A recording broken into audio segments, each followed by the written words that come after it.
අයිබෝවන් දේශීය ආහාර ඒ වගේම ආයුර්වේද වෛද්‍ය විද්‍යාව හෙළ වෙදකමත් එක්ක අපේ ජීවිත සුරක්ෂිත කරගන්නේ කොහොමද කියන කාරණාව පිළිබඳව අපි වැඩසටහන් මාලාවක් ඉදිරිපත් කරනවා.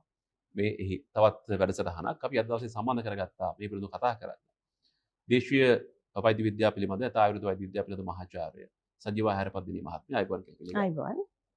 අද මට ඔබතුමියෙන් අහන්න හිතුණා විශේෂයෙන්ම ගොඩක් දෙනෙක් පීඩා විඳින කාරණාවක් දෙගිඩියාවෙන් බයෙන් ඉන්න කාරණාවක් කොයි වෙලාවක හරි අපි පිළිකා රෝගීන් බවට පත් වේද කියලා. මේක බොහොම ඛේදවාචකයක්. මම හිතන්නේ දිනකට විශාල පිළිකා රෝගීන් සංඛ්‍යාවක් වාර්තා වෙන තත්ත්වයක් නිර්මාණය වෙනවා. සංඛ්‍යා ලේඛන නම් හරියට මතක නැහැ. 3000 4000ක් වගේ ප්‍රමාණයක් මට මතකයේ තිබෙනවා. මෙවැනි තත්ත්වයන් තුල බොහෝ දෙනෙක් ජීවිත අවදාහනමකට ලක් වෙමින් ඉන්නවා. පෞල් ගණනාවක් මේ තත්ත්වය තුළ බරපතල ප්‍රතිපාක වලට මුහුණ දෙමින් ඉන්නවා. ඉතින් මෙන්න මේ තත්ත්වය නවම කරගන්න. ඒ වගේම අනිත් පැත්තෙන් අපේ ආහාර ජීවන පද්ධතිය ආශ්‍රිතව ඇති වෙන විවිධ ආකාරී රෝගාබාධ, මලබද්ධය වගේ තත්ත්වයන්, අර්ශස් වගේ තත්ත්වයන්.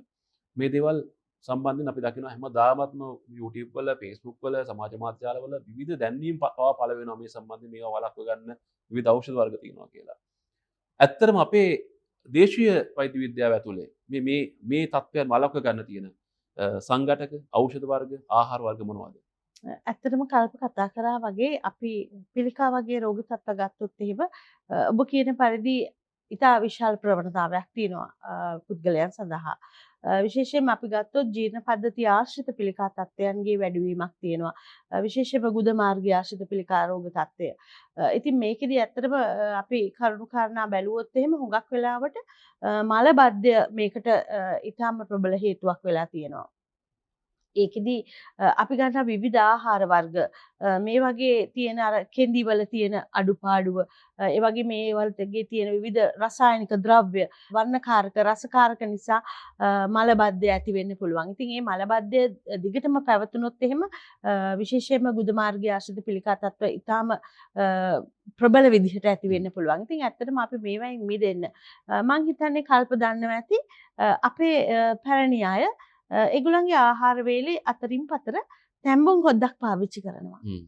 අපි දන්නවා අපේ රසම් කියලත් අපි හඳුන්වනවා ওই තැඹුම් හොද්ද.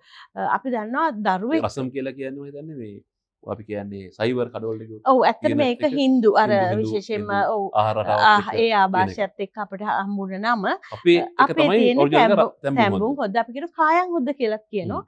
විශේෂයෙන්ම ඔබ දන්නවා දරුවෙක් ලැබුණාට පස්සේ ඒ අම්මටත් දෙන ආහාරයේ එක වේලක් තැඹුම් හොද්ද මොකද එයාගේ ජීර්ණ පද්ධතිය ඊටාම හොඳින් ක්‍රියාකාරී වෙන්න. හොඳින් ඊටාම හොඳින් මල බද්ධ තත්ත්ව නැති වෙලා මල පහවීම සිද්ධ වෙන්නේ. ඉතින් ඇත්තටම අපි ගත්තොත් එහෙම අපිට පුළුවන් අපේ ගෙදර අපි තැඹුම් හොද්දට විවිධාකාර 3-5 වර්ග එකතු කරනවා. කොත්තමල්ලි, සූදුරු, මහදුරු ඒ වගේ දේවල්. අපිට පුළුවන් නම් විශේෂයෙන්ම කොහිලාල. ඒ වගේම අපි ආහාරයට ගන්න රතු ලුණු, මුං ඇට, කොත්තමල්ලි මේකට අපි විශේෂයෙන්ම තව රසකාරකයක් විදිහට ගම්මිරිස් වගේ දේවල් දාලා අපිට පුළුවන් ඉතා රසවත් ඒ වගේම විශේෂයෙන්ම ජීර්ණ පද්ධතියේ සෞඛ්‍යමත් භාවය තියාගන්න පුළුවන් රසම් එකක් හදාගන්න නැත්නම් තැඹුම් හොද්දක් හදාගන්න. අපේ ගෙදර තියෙන අනිකුත් කුළුබඩුත් සමග එකතු කරලා. ඒ වගේම අපිට පුළුවන් නම් අපේ රස අනුව මේකට ලුණු ස්වල්පයක් එකතු කරගන්න පුළුවන්. සමහරක් අවස්ථාවලදී අපි විශේෂයෙන්ම තදින් මලබද්ධය තියෙනවා නම් මේ ලුණු වෙනුවට සයින්දු ලුණු ස්වල්පයක් උනත් එකතු කරගන්න පුළුවන්. සයින්දු ලුණුවටද රෝස ලුණු කියලා කියන්නේ? සයින්දු ලුණු ඇත්තටම රෝස පාටින් එන්නේ. ඉතින් සමහරක් වෙලාවට මේ සයින්දු ලුණු රෝස ලුණු හැටියට හඳුන්වනවා. ඉතින් අපිට දෙකේම තියෙන එකම ගුණයද නැත්නම් දෙකේම තියෙන එකම ගුණය. වෙනස මොකද්ද රෝස ලුණු සහ ඇත්තටම මේ දෙකේ මේ රෝස ලුණු සහ සයින්ද ලුණු අද වර්තමානයේදී ගොඩක් කට්ටිය රෝස ලුණු කියන්නේ පාටින්දා. නැත්නම් ඒ සයින්ද ලුණු තමයි. මේකේ තියෙන්නේ අපි මුහුදු ලුණුම තමයි. ඊට අමතරව තවත් ස්වල්ප ප්‍රමාණයක් ඔය මැග්නීසියම් ක්ලෝරයිඩ් අඩංගු වෙන්න පුළුවන්. නැත්නම් මුහුදු ලුණු වල අඩංගු සෝඩියම් ක්ලෝරයිඩ් තමයි වැඩිපුරම මේකේ තියෙන්නේ. තොර මේ ඖෂධීය සංඝටක නැවත වතාවක් මතක් කළොත් එහෙම අපිට පුළුවන් කොහිලාල ඒ වගේම ඒකට අපිට රතු ලුණු ලොකු ලුණු වලට වඩා රතු ලුණු ගොඩක් හොඳයි. මුං ඇට ටිකක් එකතු කරගන්න පුළුවන්. ඒ වගේ මොකද ශරීරයේ සිසිල් වෙනවා. ඒකට කොත්තමල්ලි, ගම්මිරිස්, ලුණු ටිකක්. ඔබට අවශ්‍ය නම් මේකට වෙනත් කුළුබඩු පවා එකතු කරගන්න පුළුවන්. සූදුරු ස්වල්පයක් ඒ වගේ ටිකක් එකතු කරලා මේක තැඹුම් හොද්දක් විදිහට පානය තැම්බුම් කරන්න හොද්දක් පුළුවන්. හරියට හදාගත්තොත් මලබද්ධය මලබද්ධය නැති වෙනවා. විශේෂයෙන්ම ජීර්ණ පද්ධතියේ නිරෝගීතාවය, ඒ වගේම ආහාර රුචිය වැඩි වෙනවා. දැන් මුං ඇට වගේ දේවල් ගත්තාම විශේෂයෙන්ම ශරීරයේ අක්මාවේ නිරෝගීතාවය පිණිස උදව් වෙන ඉතාම හොඳ ධාන්‍ය වර්ගයක්. ඒ වගේම අපි ගත්තොත් රතු ලුණු හෘදය සඳහා ඉතාම හොඳයි. ඒ හින්දා මේ වගේ ශරීරයේ මුළු සමස්ත ශරීරය සඳහාම ඉතා හොඳ ඖෂධ ද්‍රව්‍ය හැටියට මේවා හඳුන්වන්න පුළුවන්.